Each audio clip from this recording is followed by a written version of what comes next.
Hello all, welcome back to my channel. இன்றைக்கி நம்ம ஒரு கார்டனிங் வ்ளாக் பார்க்க போகிறோம், ஒரு யூஸ்ஃபுல் இன்ஃபர்மேஷனோட. நான் என்னோடய தோட்டத்தில் பொன்னாங்கண்ணி வளர்த்துட்டு இருந்தேன். அது ஃபஸ்ட்டு நட்டு வைக்கும் போதெல்லாம் அவ்வளோவா வளரவே இல்லை. இந்த வருஷம் ஸ்ப்ரிங்குக்கு வந்து பார்த்திங்கன்னா அது ரொம்ப சூப்பராக வளர்ந்துச்சு.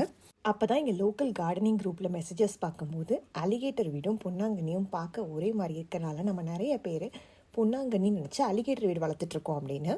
நம்ம வளர்க்குறது பொன்னாங்கண்ணியா அலிகேட்டர் வீடா அப்படின்னு கண்டுபிடிக்கிறதுக்கு நீங்கள் அந்த காம்பை உடச்சி பார்த்தீங்கனாலே அந்த காம்பு வந்து ரொம்ப ஹாலோவாக இருந்துச்சு அப்படின்னா அது அலிகேட்டர் வீடுன்னு சொல்கிறாங்க. ஆனால் கொஞ்சம் எலசாக இருக்கிற தண்டு வந்து பார்த்திங்கன்னா அந்த மாதிரி இல்லை. அதனால் பூ வைக்கட்டும், அப்போ நம்ம ஈஸியாக ஐடென்டிஃபை பண்ணிடலாம் அப்படிங்கிறதுக்காண்டி அதை நான் சமைக்காமல் அப்படியே வெயிட் பண்ணிகிட்டே இருந்தேன். கை கேட்டினது வாய் கேட்டலங்கிற மாதிரி இவ்வளோ வளர்ந்தோம் இந்த கீரையை என்னால் சமைக்க முடியலை. பொன்னாங்கண்ணியில் பூ பார்த்திங்கன்னா இலையோடு சேர்ந்து இருக்குது, அது தனியாக இல்லை. ஆனால் இந்த செடியில் இருக்க பூவை பாருங்களேன், அதுக்கு தனியாக காம்பு இருக்குது. ஸோ இந்த மாதிரி இருந்ததுன்னா அது கண்டிப்பாக அலிகேட்டர் வீடு தான். இலை வந்து அப்பியரன்ஸ் பார்க்குறதுக்கு கொஞ்சம் ஒரே மாதிரி இருக்க மாதிரி இருந்தாலும் சைடில் பார்த்தீங்க அப்படின்னா கொஞ்சம் வேவாக இருக்குது. ரொம்ப நாள் பூவே வராமல் இருந்ததுனால அதையும் நான் வந்து கூகுள் பண்ணி அனலைஸ் பண்ணிகிட்டு இருந்தேன். பூ வராமலே இருந்துச்சுன்னா அது அலிகேட்டர் வீடாக இருக்குமா இல்லை பொன்னாங்கண்ணியாக இருக்குமா அப்படின்ட்டு. ஆனால் பொன்னாங்கண்ணி கண்டிப்பாக அந்த பூக்கள் வந்து வச்சிரும். ரொம்ப சின்ன ஸ்டேஜில் இல்லைனாலும் கொஞ்சம் வளர்ந்து வர ஸ்டேஜ்லேயே வந்து பொன்னாங்கண்ணியில் பூக்கள் அந்த இலையோடையே சேர்ந்து இருக்க மாதிரி வருது. அலிகேட்டர் வீடும் சமைச்சு சாப்பிடலாம் போல இருக்குது. எடிபிள் தான் போட்டிருக்காங்க. ஆனால் அதோட ஸ்டெம் பார்த்தீங்கன்னாலே தெரியும், அது ரொம்ப ஹாலோவாக இருக்குது. அதனாலேயே அது எங்கே வளருதோ அங்கே இருக்க டாக்ஸிக் சப்ஸ்டன்சஸ் எல்லாமே அப்சர்வ் பண்ணிக்கும் அப்படின்னு சொல்லுவாங்க. இது வரை என் தோட்டத்தில் நான் ஒரு 3 இடத்துல நட்டு வச்சுருக்கேன். ஏன்னா ஃபஸ்ட்டு மரத்தோட நிழலில் இருந்ததுனால சரியான க்ரோத் இல்லைன்னு சொல்லிட்டு நல்லா வெயில் படுற இடமா பார்த்து மாற்றி வச்சேன்.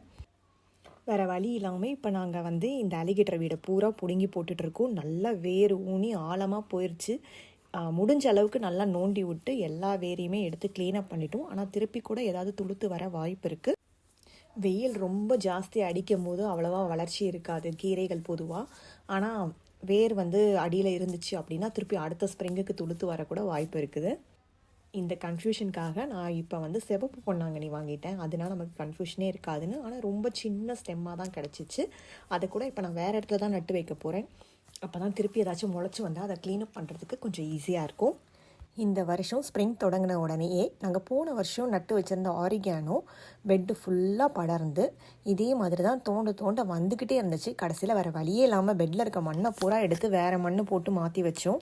அதனால் இந்த மாதிரி படர்ந்து வளரக்கூடிய செடி எல்லாமே நீங்கள் பெட்டில் வைக்கும் போது அதுக்குன்னு ஒரு தனி இடம் அலோகேட் பண்ணி வைங்க. அப்போ தான் வந்து கொஞ்சம் ஈஸியாக இருக்கும் மெயின்டைன் பண்ணுறதுக்கு. புதினா கூட அப்படி தான். நிறைய நேரம் புதினா வந்து நான் நட்டு வைக்கும் போது வளரவே இல்லைன்னு நினைப்பேன். ஆனால் சில நேரம் அது வேர் நல்லா ஊனிருச்சு அப்படின்னா வந்து ரொம்ப வேகமாக படர்ந்து வளரும். அப்புறம் உங்கள் கார்டன் ஃபுல்லாகவே புதினாவாக தான் இருக்கும். புதினா கூட நம்ம சமையலுக்கு அதிகமாக பயன்படுத்துவோம். ஆனால் ஆரிகானோலாம் நம்ம ரொம்ப பயன்படுத்த மாட்டோம். ஸோ அதனால் எது நமக்கு பயனுள்ளதாக இருக்குது அப்படிங்கிறத பார்த்து வளங்க. ஒரு வழியாக அலிகேட்டர் வீடை பிடுங்கி அந்த இடத்த பூரா க்ளீனப் பண்ணிட்டோம். பார்க்கலாம் திருப்பியும் ஏதாவது வேர்லேருந்து வளருதா அப்படின்ட்டு. இந்த மாதிரி பல பயனுள்ள தகவல் உள்ள வீடியோக்களை நான் ஷார்ட்ஸாகவும் இல்லைனா லாங் ஃபார்ம் வீடியோவாகவும் என்னோடய சேனலில் அப்லோட் பண்ணிட்டு வந்துட்டுருக்கேன். உங்களுக்கு பிடிச்சிருந்தா கண்டிப்பாக சேனலை சப்ஸ்கிரைப் பண்ணுங்கள். அடுத்த வீடியோவில் என்னோடய தோட்டத்தில் நான் வேறு என்னெல்லாம் வளர்க்குறேன் அப்படிங்கிறத பற்றி பதிவிடுறேன். தொடர்ந்து பயணிக்க மறக்காமல் சேனலை சப்ஸ்கிரைப் பண்ணிவிடுங்க. பாய், டேக் கேர்.